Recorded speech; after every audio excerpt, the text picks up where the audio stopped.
Thank you very much. Please have your seats. Thank you so much. Distinguished ambassadors, investors, members of the private sector, good evening. Good evening. I can recommend some good Amy Pomeroon coffee for you guys. I also want to recognize, of course, the First Lady of Suriname. And I want to recognize the members of cabinet here, members of the diplomatic community, as I said. But I also want to say that we are not, by any way, trying to be a powerhouse or to build a powerhouse.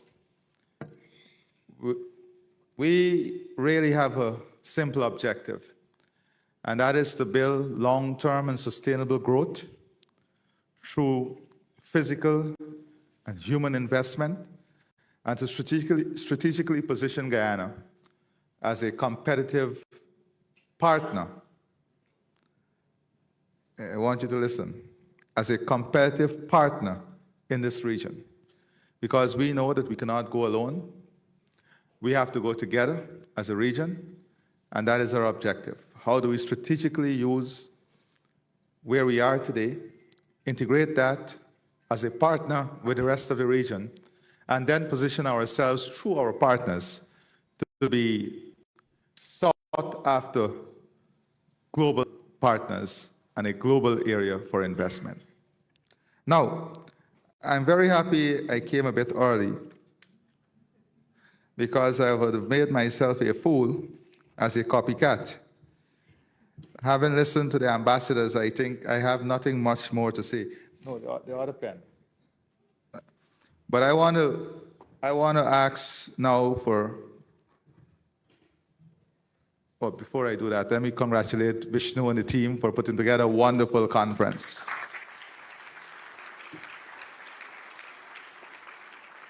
And let me say something about that.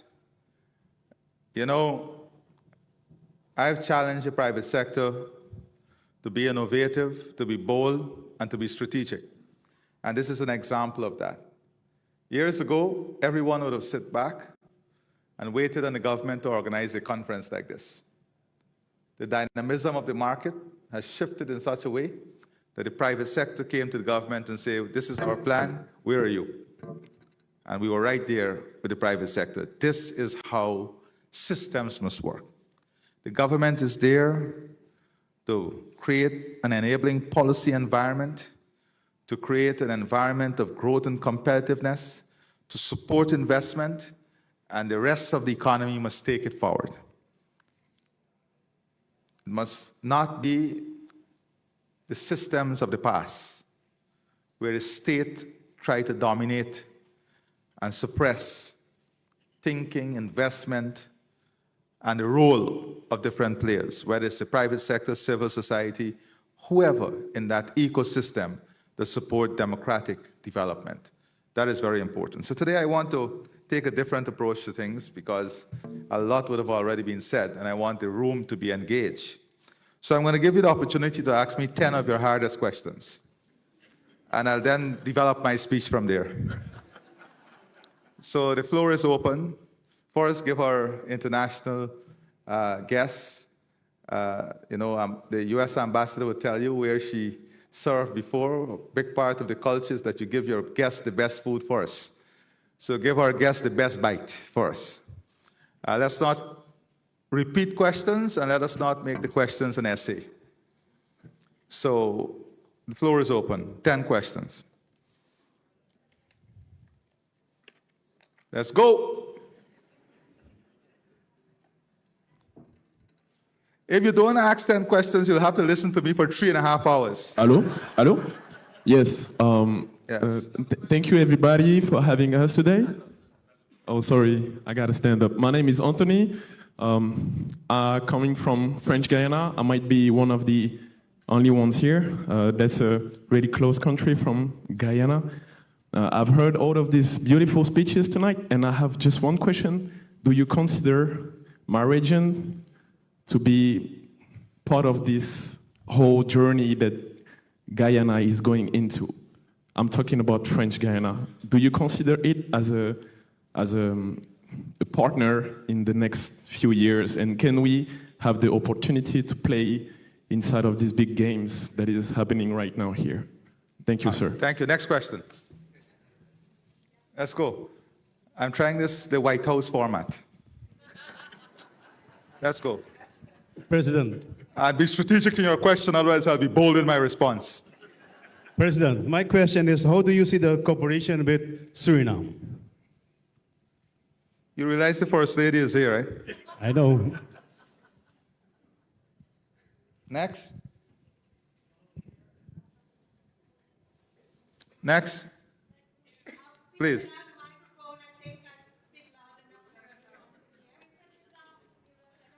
And please look for the female hands, please, please.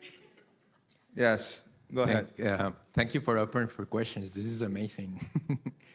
I'm from Colombia, from Bogota. Avianca is coming soon. That's super cool. Let's go. I just really want to know how you're going to manage the investment fund, because I think that is central in your strategy. And the other is the projects related with energy, how you are going to convert the gas projects in order to the growth of your country. And I'm wondering, with all these problems that we have with Venezuela and Colombia, if you are going to be able to sell us some gas, because probably we need it in the short term. Yeah, well, from your own question, you see, nothing is a problem. It's always a challenge. It brings opportunities. Please do. Thank you, President. All right, next. Oh, ladies first.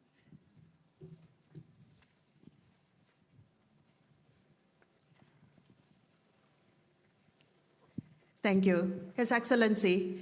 My question is regarding changing the political system and the willingness to bring a vision to life. Guyana and Suriname have a very long history with the old political system. We don't have to explain that to anybody. Everybody that's born and raised knows how the system works. You're a very unconventional leader in that sense. Can you give a little bit of an insight, if we want to move economic growth forward, how we need to change the political system and become more progressive in that sense? Progressive has various meanings. Depends on which angle you're looking at it from, but I'll address it. Yes.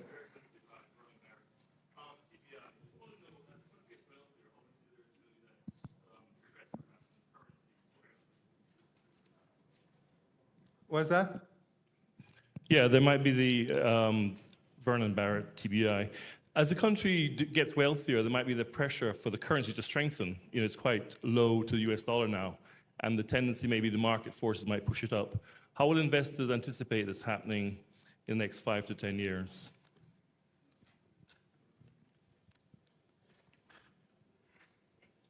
You want a difficult question? Yes, 100%.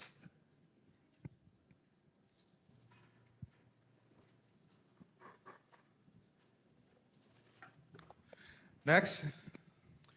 Yes. Your Excellency. Okay. Your Excellency, my name is Mauli Somayajula. I am from United States, but originally from India. So I am big on the digital ecosystem, and I own a company to do the digital transformation. But my question to you is, how do you see the collaboration between India and US together to improve the Guyana in the digital ecosystem?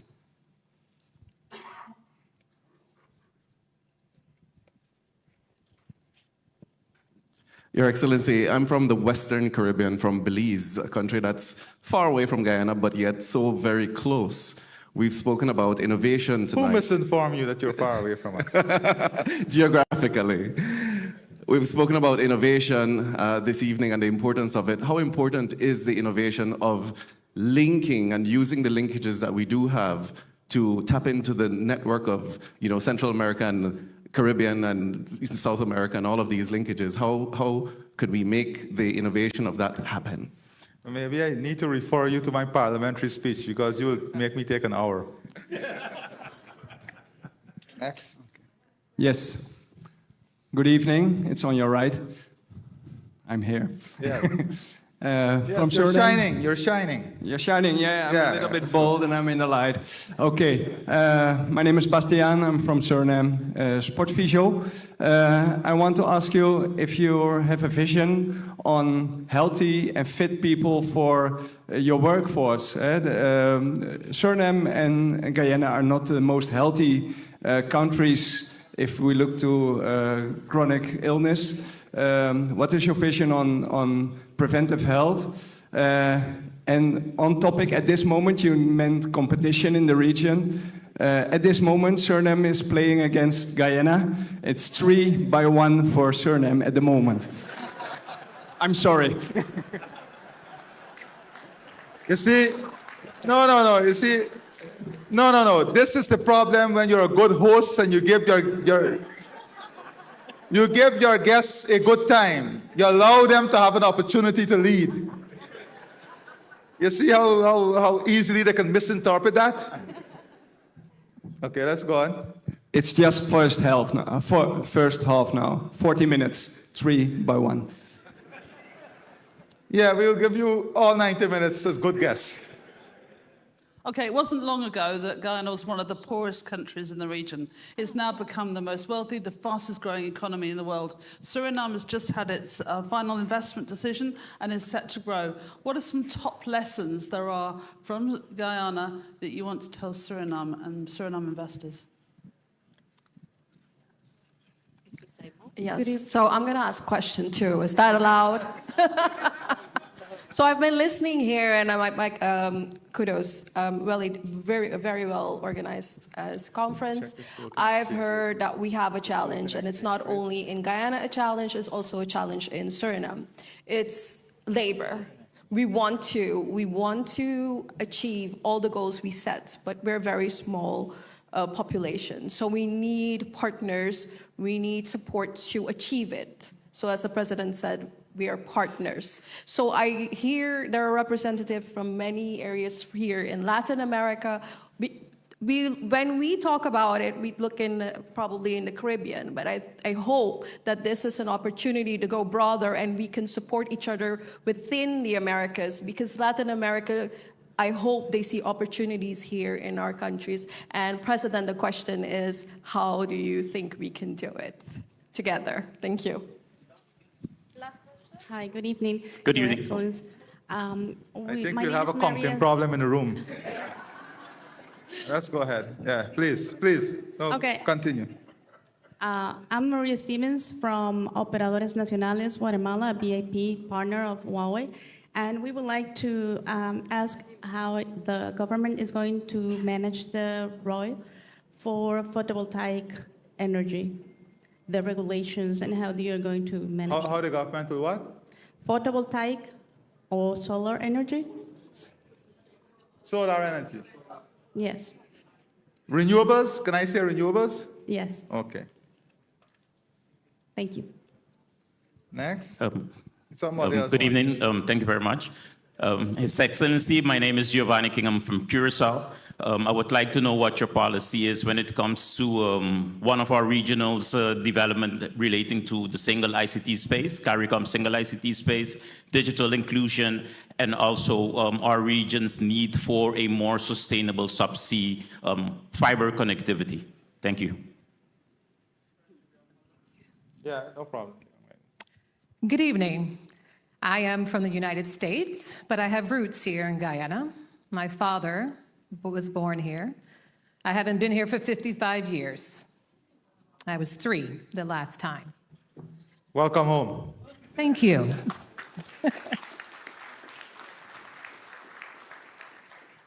My question, the world is shifting.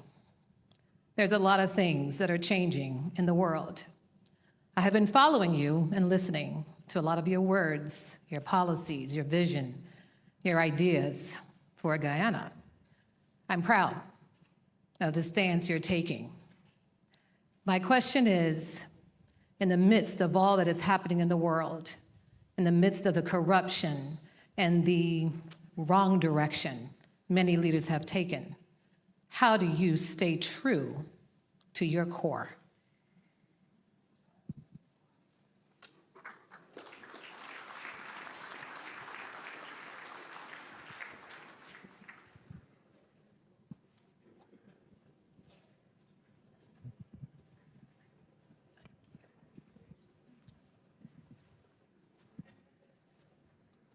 That's it? Thank you. So let's go. First of all, if you look at the trend of the questions, and you are to apply a trend analysis as to the questions that are asked, and you place weight on sectors and issues, whether cross-cutting, you would find a common thread, which is important, because when you're in a room, we ought to understand the thinking process of that room, where that room is. And if we examine through a trend analysis these questions, you will see a cross-cutting theme. And that is, how do we navigate this complex global environment through technology, innovation, transport, and logistics? And if you go in the region, and I will go beyond this, we're not talking about CARICOM alone here. And if you go to the region and you ask, what are the 3 greatest fears in the region? You would hear the technological revolution, being left behind because of digitization. You would hear security, which is linked to technology and digitization. You will hear transport and logistics, and you will hear trade.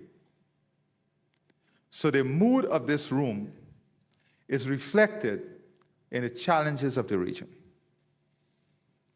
And sometimes, just sometimes in life, we have to navigate our mood and our thinking processes, because our thinking processes sometimes is too defined by the information flow or the information subset that does not allow us to apply our analytical minds to why we are here in this moment in life or wherever we are. And that goes for me also.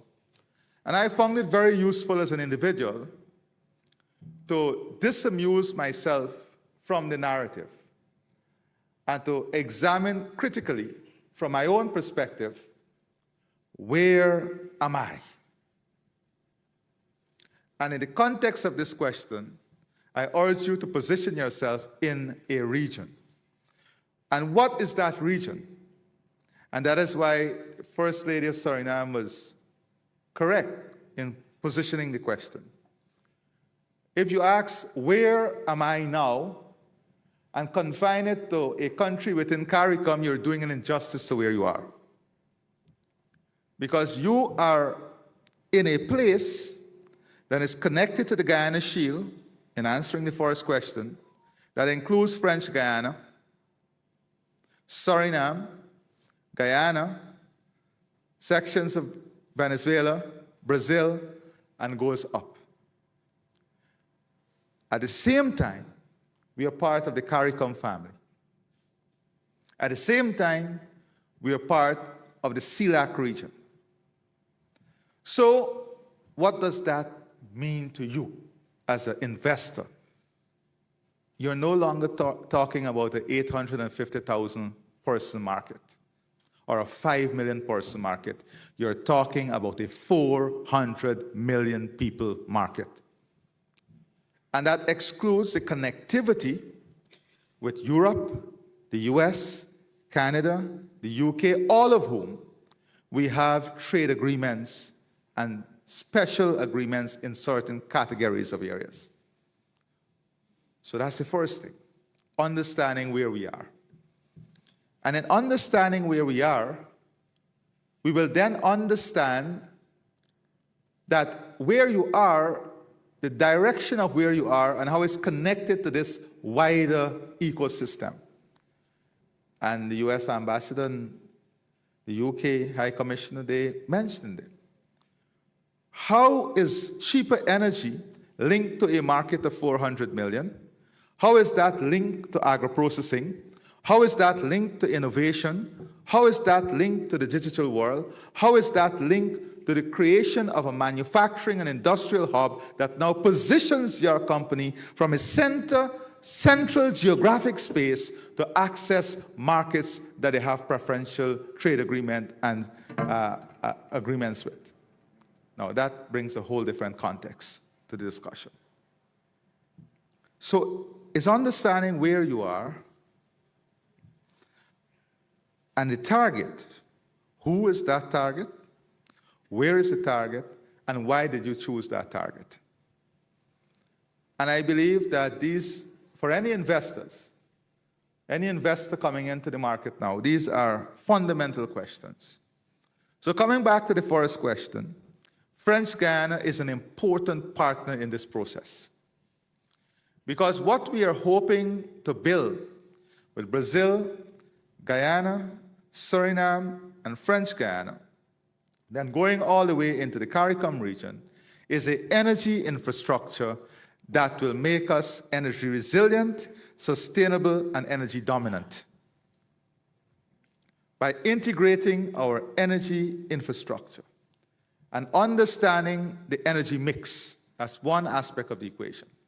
Then creating a transport and logistics loop that opens up all of the market and allows us, through the removal of barriers, to trade freely along this loop that will open up.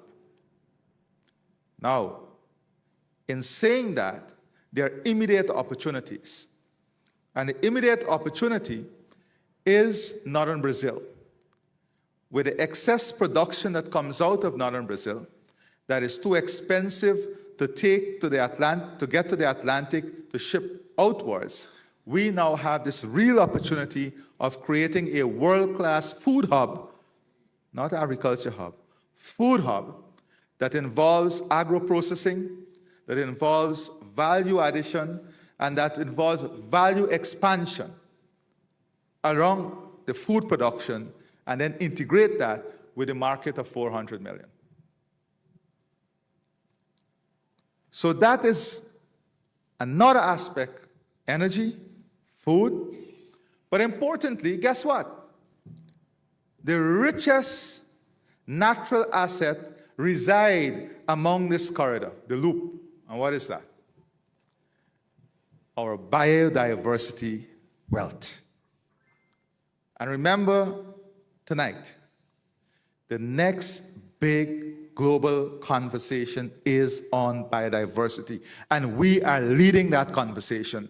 Next year, we have the Global Alliance on Biodiversity that will be held right here. We are working now with Oxford University in creating a model, a market-based model to value biodiversity and to ensure that a right pricing mechanism and market mechanism is attached to biodiversity, and that we can get the gains out of preserving and protecting this natural biodiversity asset that we possess. So that's the climate security and climate aspect of the loop also is very important. That is linked, of course, further into CARICOM, into the blue economy and the ocean economy. A lot of work that is going on there. In Bahamas, for example, the underwater forests that has immense possibility in being a new aspect of the economy. And then innovation and digitization. How important innovation and digitization is in this ecosystem that we want to build. So what we are building in Guyana is tomorrow's economy today. And we're not doing that by words. We're doing that by strong strategic policy intervention. We know that there's enormous gap as to where we are now and where we ought to be. But we have canceled out where we ought to be. And we are focusing on where the world will be in 2030. And we are applying the rationale that we'll build for where the world will be in 2030 as against where we ought to be, and then working backwards and bringing the population up to speed with that. So we're adjusting in real time the gap the digital gap, the technology gap, the infrastructure gap, the human potential gap within the next 5 years, getting to 2030. And 2030 is a very important stock-taking point for the world, whether it comes to energy, our climate targets, renewable, when it comes to food security, all of these things. So there will be a self and collective evaluation at that point. And I want you to take this piece of information also. In this region we are located, we are very close to strategic important partners. Partners that share the same values with us also. And let us look at what is happening with some of those partners. In the UK, 25% of the population are considered youths today. That's 15 to 35. 27% in the US, and 26% in Canada. In Guyana, it's 40%. And if there's any problem with the stats, please blame Vishnu. I asked him to check it for me just before I came up here. And he showed me he used a good version of chat what? Okay. I hope AI did not disappoint you. So I think I've addressed the French Guyana question. You're critically involved in this loop of infrastructure investment. But what is the problem? Why you as an investor, why are you not aware of this? And that is because, and I like to be very frank, the failure of the policy-making matrix to unveil the development story along the loop that we're talking about. So it tells me that we are not doing enough in educating the investors as to the possibilities along the loop of development. And that is why these forums are very important. The second issue in cooperation with Suriname, let me say, first of all, that we share an exciting relationship with our neighbor. And what we are trying to do, we have been working on integrating our economies and our people by bridging infrastructure, releasing the consequences of trade barriers, and importantly, by following the policy agenda of both countries. What do I mean? We heard already about the bridge across the Quarantine River. But what you have not heard about is the possibility that exists now with the merging of our gas resources and deploying that gas resource as a regional asset, whether it's for expanded energy needs. And for us in Guyana, the first gas-to-energy power plant that we are building, we are already out for the second one. Because we understand, and we are already seeing, that the demand is going to outstrip, the growth is so enormous, that the demand is going to outstrip that, especially when you're going to cut the cost of power by half. Everybody will go on the grid. But importantly, we have said that there is an opportunity now with competitive energy prices, not only for manufacturing and industrial development, but for data centers, especially the AI-driven data centers. And if we are able to position our market and marry our energy capacity with data centers, AI data centers, then we are bringing 2050 technology here in 2027. And we're positioning the country as a new nerve. We're creating a new nerve for strategic development and investment. And that is the thinking process. How we consolidate this asset. And that is why the policy-making matrix between Guyana and Suriname must be constantly examined. That is why we established a strategic relationship where we have every 3 months, we look at strategic objectives and we work in a strategic way in fulfilling those objectives. And that is why the Guyana-Suriname Chamber of Commerce is so important as a link to the strategic dialogue at the policy level. Then let's move on to other possibilities. And I'm just touching a few areas. I don't know if you're aware, but between Guyana and Suriname, we have 1.5 billion tons of bauxite reserve. Imagine the possibility now that reliable, competitive energy gives us in not extracting this raw material anymore, but moving into the value chain.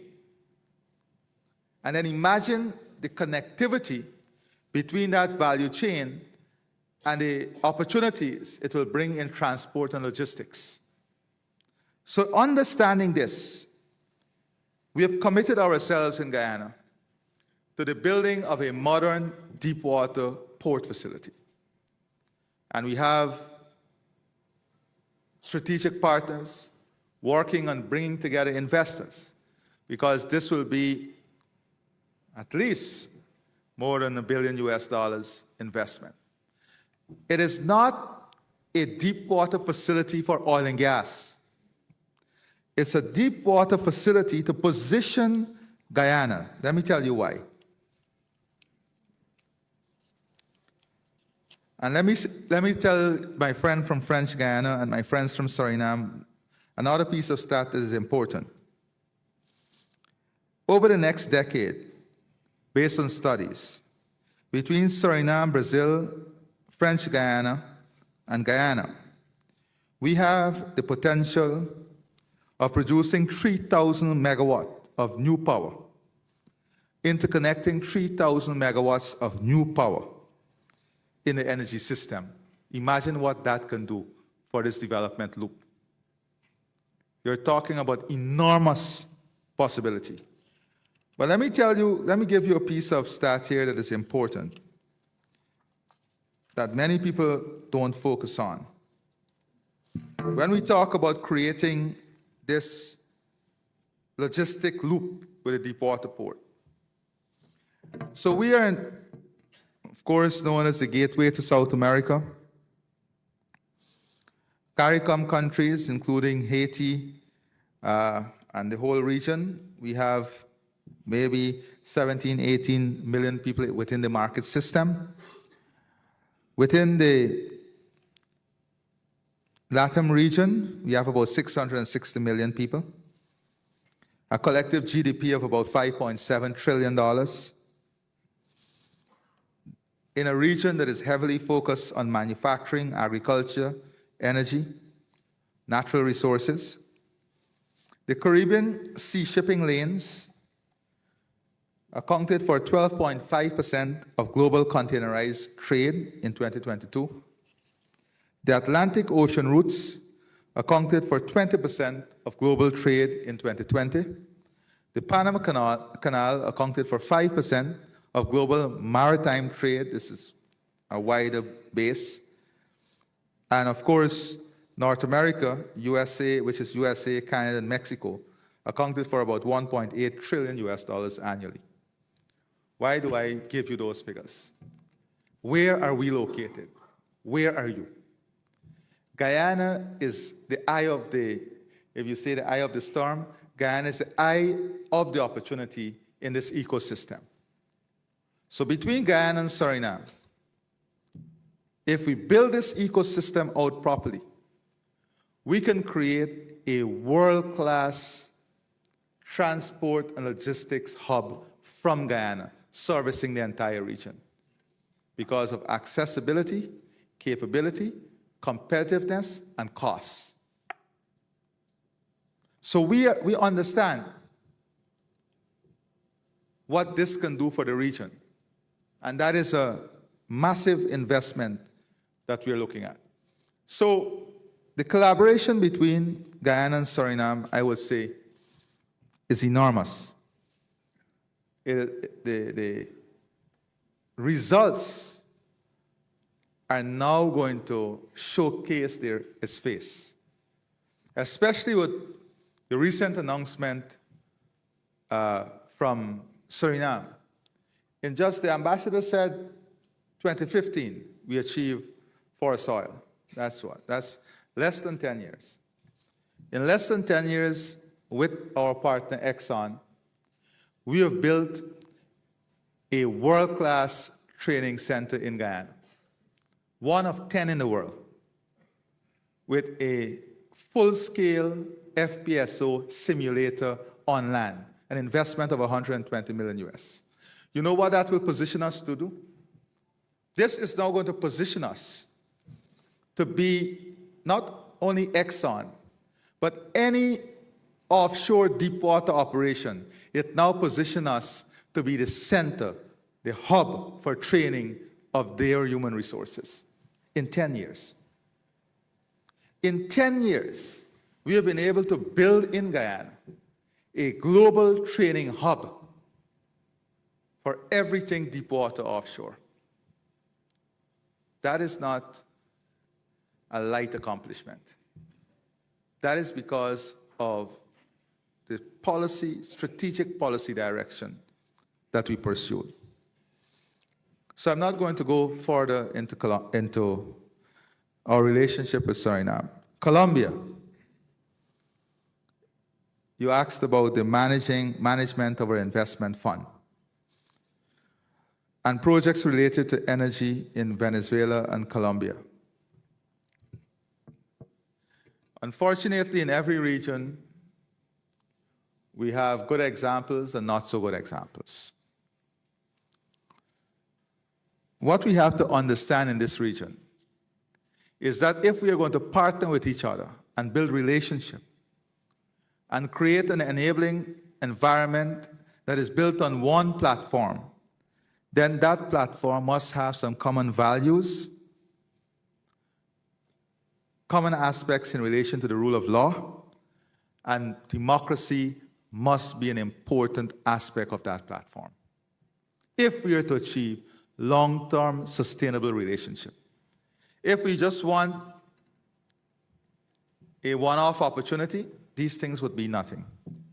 But if we want to build a long, sustainable, resilient relationship, then we have to understand that that platform must be created. That is why in Guyana's and Colombia's best interests, we must ensure we do everything to support every effort to create that platform, where democracy, respect for the rule of law, respect for people's rights, and the value system is adhered to. It is in our best long-term interests that we support these initiatives, that we support global partners that are working towards ensuring this. So, how is the fund being managed? First of all, there is an arm's length relationship with the government. There's a board. There's public declaration on all the resources that comes into the country from oil revenue. If the Minister of Finance does not declare it within 30 days, he is liable to 10 years imprisonment. It is on a public platform, and every expenditure out of the fund must have the approval of the Parliament. Every expenditure must have the approval of the Parliament. And once it becomes an expenditure that is approved by Parliament, the Auditor General then have the responsibility of auditing the use of all the revenue. So the system is evolving, as I said. And we know that to continue the pace of development, from time to time, there will be more layers added. There will be more strategic analysis on what is needed for a period of growth and development. At the moment, we have a very diverse portfolio of project developers, lenders, UCAF, you heard from UCAF. You also have the US EXIM financing. We have Chinese financing. We have financing from the Saudi Investment Fund, the Qatari Investment Fund. We have financing from India, EXIM financing. And these financing, I think, we benefit from some of the best rates globally. We also have a facility that is made available from us from Afri-Exim Bank. So you can see the broad portfolio that demonstrate the level of interest in Guyana. Of course, we have investment and financing also from the Canadian fund. So that by itself tells a story. And I'm not talking about the IDB and the World Banks because they're a staple. They're part of our traditional pool of resources, and they continue to be an important part of that. So for us, the energy matrix of the region has to be built on pillars of rule of law, democracy, and a value system that support people's rights. The changing political system, and we have to be careful with what we wish for sometimes. Instead of a changing political system, I would want to address what the political system represents. And if your political system represents and supports democracy, the support of the rights of people, freedom, the rule of law, safeguards against any abuses by the state, then that system is robust. So how do we focus on building such systems? How do we focus on creating such systems that support the aspirations of the country? And I think that is the real question.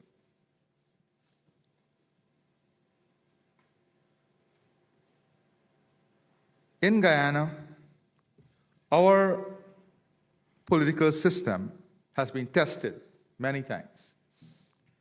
And this is why it is important that we understand that our strategic partners are key in different phases of our development to ensure when your system is tested, there is that international support mechanism that does not allow the system to slide. And this is important. So there are two variables to the equation that we must not mix up. The system is different from the political party in government. Political parties may come and go based on election results. Some of them may take longer to go. Some of them may refuse to go. But the system is built like that. But what must be constant is the rigidity of the system. The strength of the system must withstand those political shocks. And once the system is not hijacked,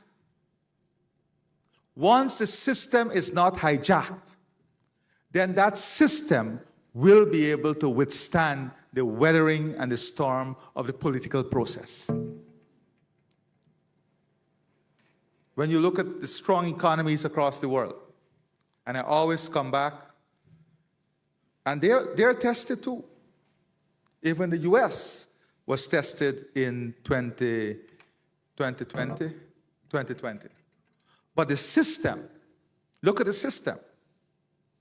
That's where the litmus test is, how the system holds up.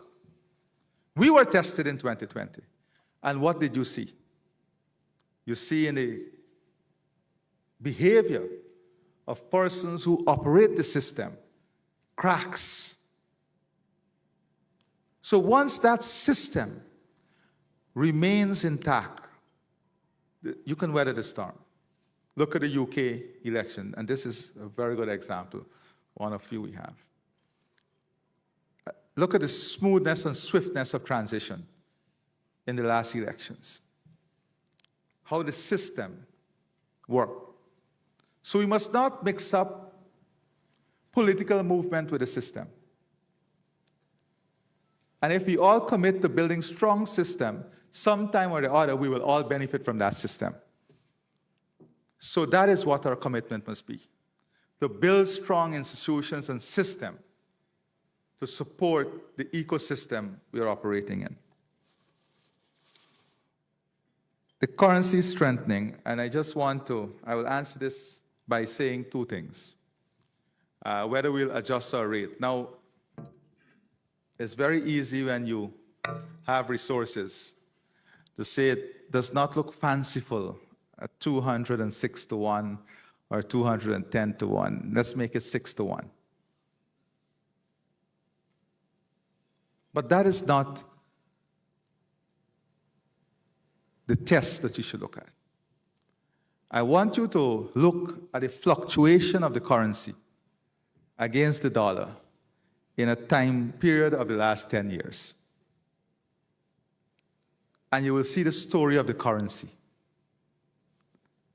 And then position that with other economies that you may want to compare with. And you will understand also the distinct advantage that this floating exchange rate offers us. We are now building an export sector. We are now making that sector competitive. But what we have to do is to look at ways in which we will save the export utilization of foreign currency. And let me give you some simple things that we're doing. By the end of next year, we'll be producing all the corn and soya that we import right here in Guyana. That's a saving of about $30 million US. By the end of 2027, we'll be producing all the hatching eggs that we import. By the end of 2026, we'll be producing all the beans that we import. When you look at those three areas alone, the foreign currency saving is in excess of $80 million US. And that is what we're doing. So we are not, and dealing with the currency. If you look at the valuation of the state,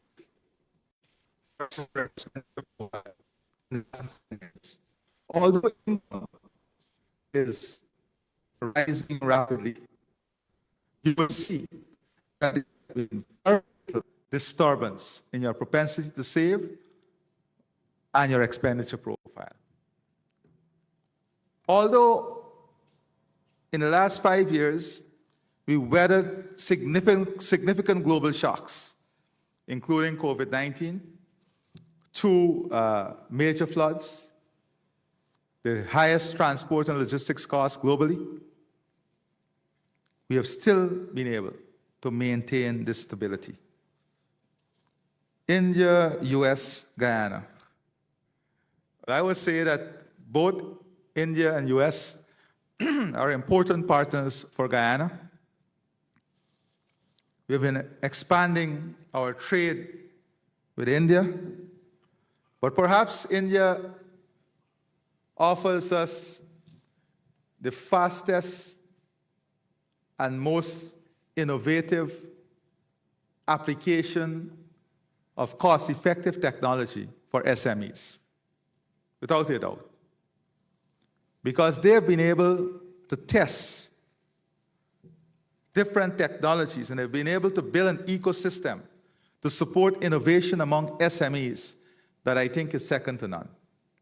Much of this, by the way, was invested in by initial innovators from the US. They were able to build a capacity in India to the extent to which now, as a matter of policy, the government was able to infuse innovation to every aspect of national life, from high schools all the way up. So innovation is a natural occurrence within the Indian economy supporting SMEs. And for me, you say SMEs, small and medium enterprises. It's a SMEs, manageable envelope. SME. Simple, simple. And that is how we contextualize. So for us, is in the future, we are aware that the size of India market, the youthfulness of the Indian population will be an important determinant in the future. And cannot be taken for granted. If you want to use a simple example, look at cricket. We had colonial rule, High Commissioner. But now India can be ruling us in a colonial way with cricket. Because of their dominance, because of the size of the market, and because of the wealth concentration by the Indian Cricket Board, they now control world cricket. How you utilize that power will be very interesting, especially given the historical past that you came from. And we are watching.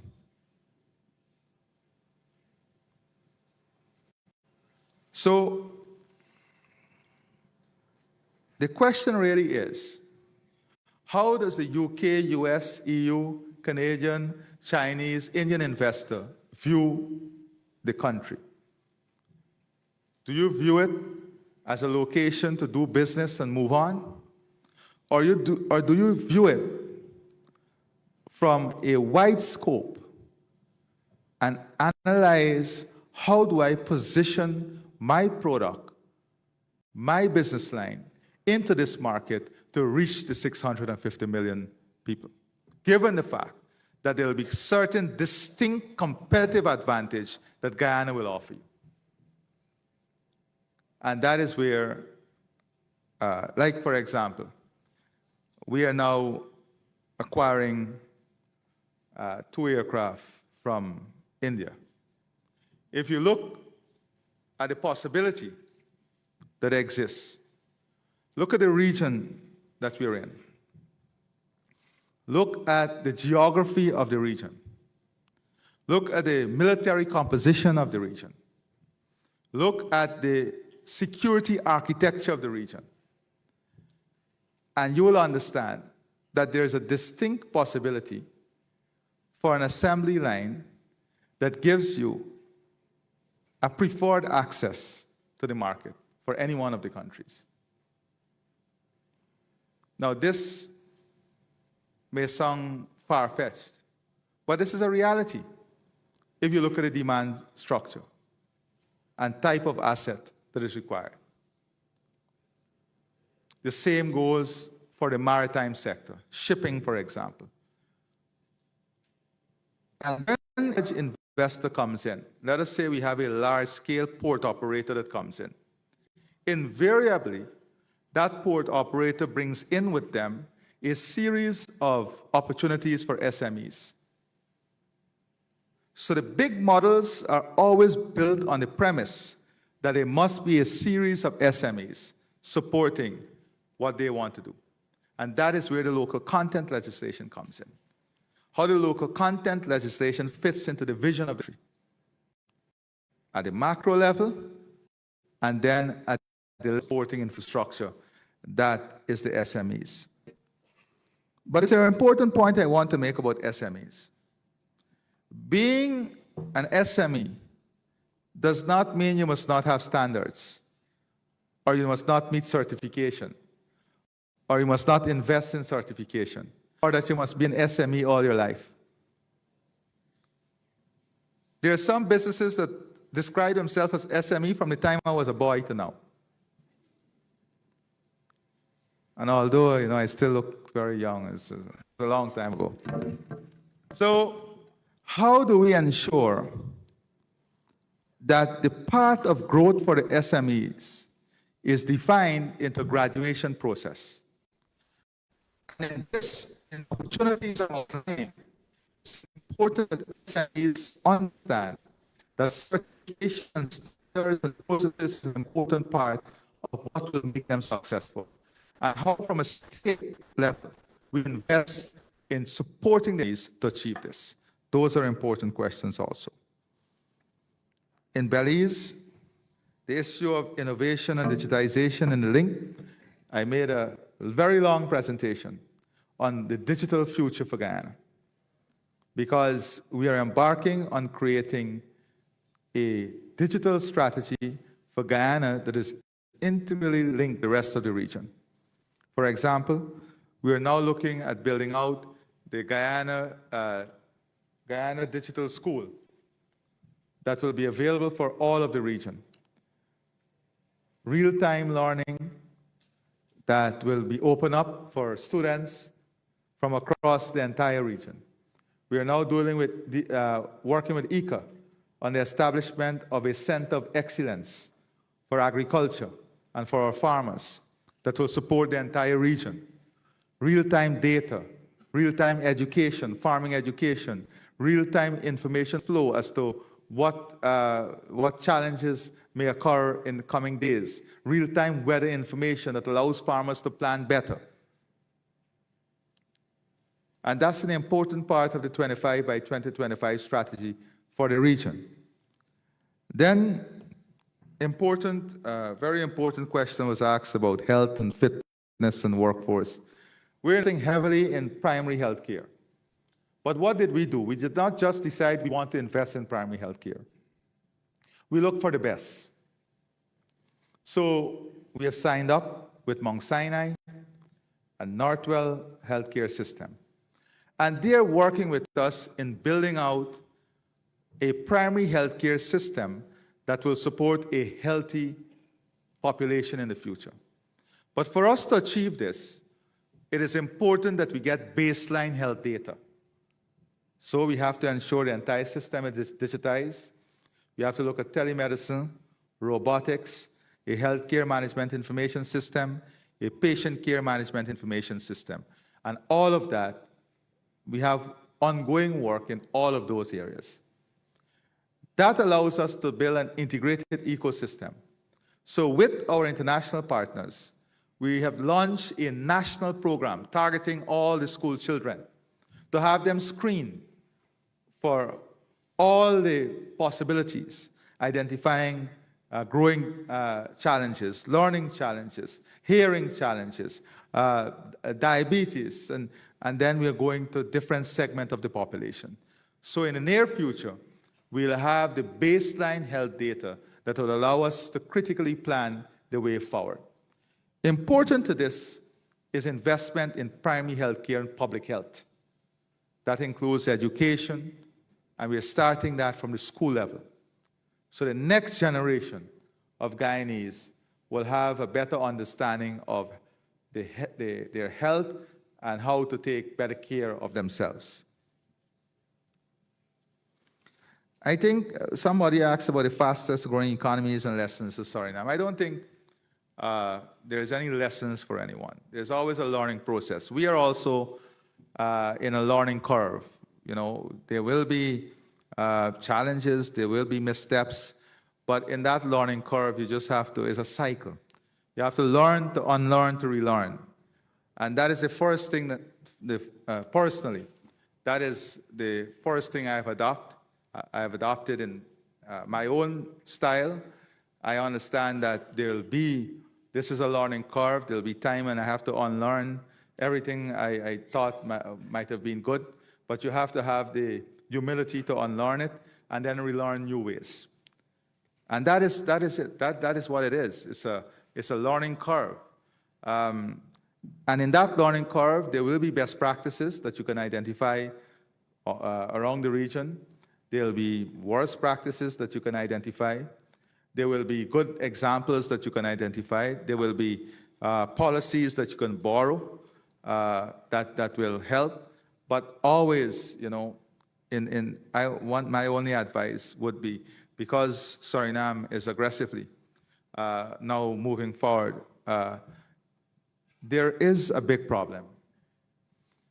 How do you manage expectation? Because it is this expectation that drives government to make mistakes. And how do you respond to this expectation? When everybody pick up the newspaper, you go in any airline, and they pick up, whoa, the fastest growing economy, rich country, and you expect that everybody should be rich, and the next day everyone is rich. That expectation can create policy crisis, if not managed well. And managing well requires constant education of the population. And there will be voices in the population that does not care about the long-term viability. There'll be voices that will push you to do things that are popular at the moment. But you have to be able to evaluate from a policy perspective and to make the decisions that would not necessarily easily guarantee you a next term, but would guarantee the country a next 50, 60, 70 years. For us, it's easy. Everybody say give $10 million per household, just give it. And you're secured for a next term. But how is the country secured? How is the future secured? So there will be the populist sentiments out there that you must guard against, and don't succumb to it. Especially when you're in an electioneering environment, when you're months or a year away from an election.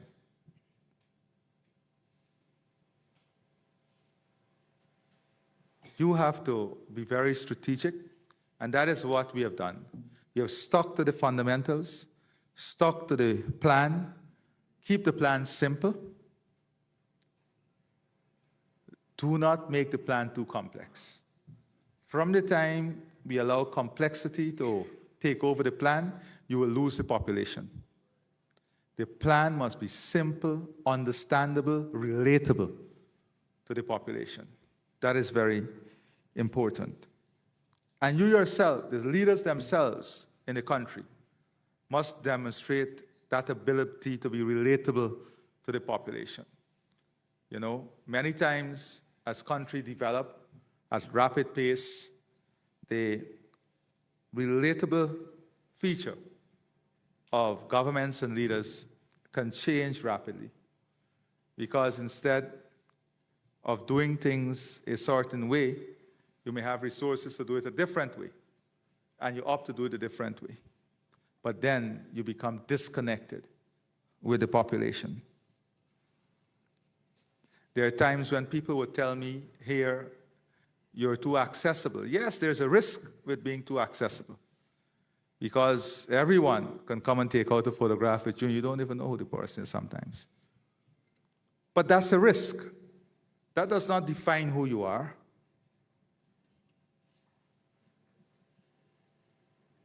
If we want to break down bureaucracy in governments and break down the tiers in government, we have to break down the bureaucracy within ourselves first. We have to break down the bureaucracy within ourselves.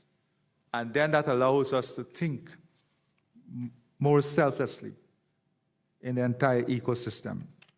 And bureaucracy is the greatest hurdle for SMEs. The size of the population, I already, I think, reflected on that. Renewable, renewable is a big part of the equation going forward. We will achieve all our renewable targets and surpass it. But we're also building, so somebody, I think the High Commissioner from Trinidad and Tobago made a very important point. And the US took a jab at UK and the EU. We have to be very practical in this world. If you're moving from coal to petrol, to gas, to petroleum product, you're becoming less polluting. So there's the equation. And you rightfully said, High Commissioner, how do we move this 26% that is far out there, the most polluting, first to a lower level of pollution?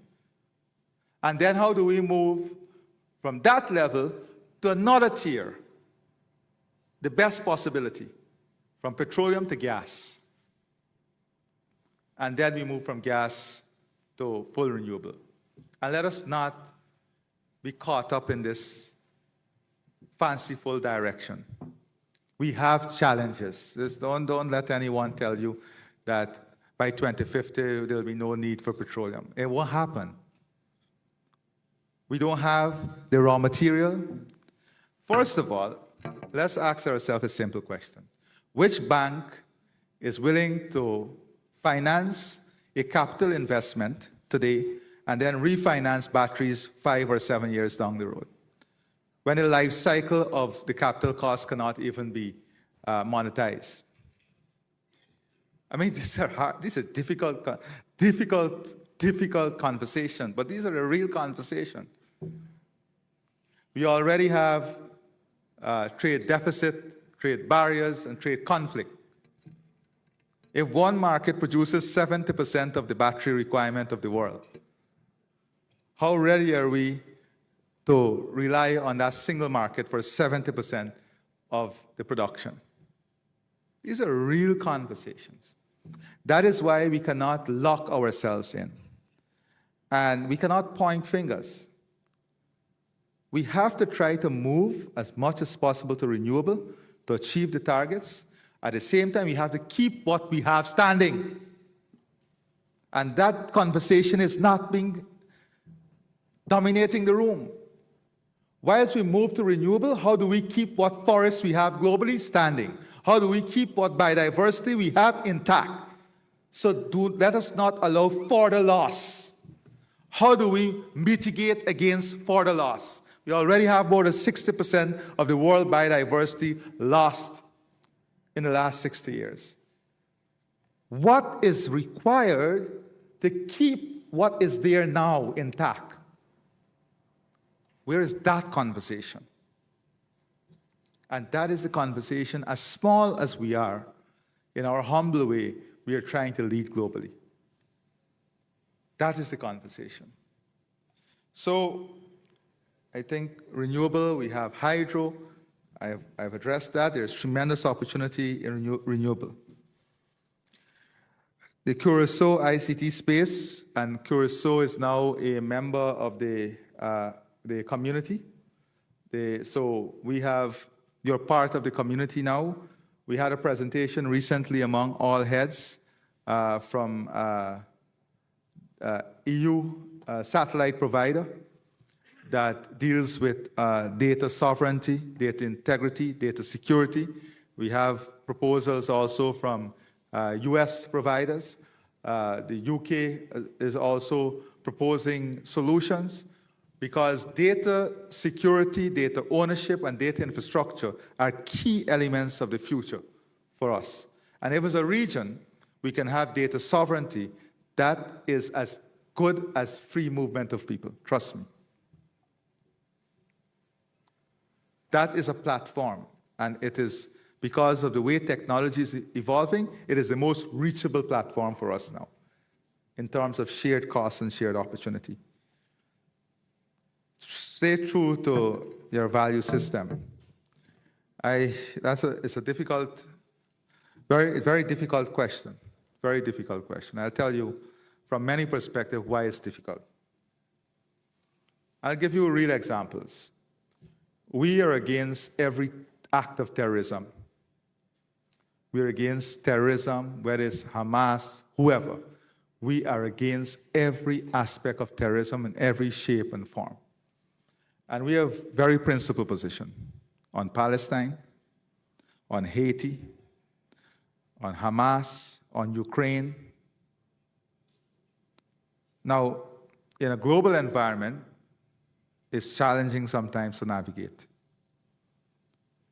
But I think that people respect you more when you are forthright, when you don't mix your belief system and change your consciousness and your conscience, not as an individual, because as a leader, I'm no longer an individual. because what I reflect and what I speak of is a representation of the thinking of the people and the country. I'll give you a next example. If someone tries to steal everything you work for in the last 20 years, and you have neighbors who came with you and tried to help you defend what you worked hard for, and you had neighbors that sat and that would just allow the thief to move away with everything, where that puts you. Thank you, and God bless all of you.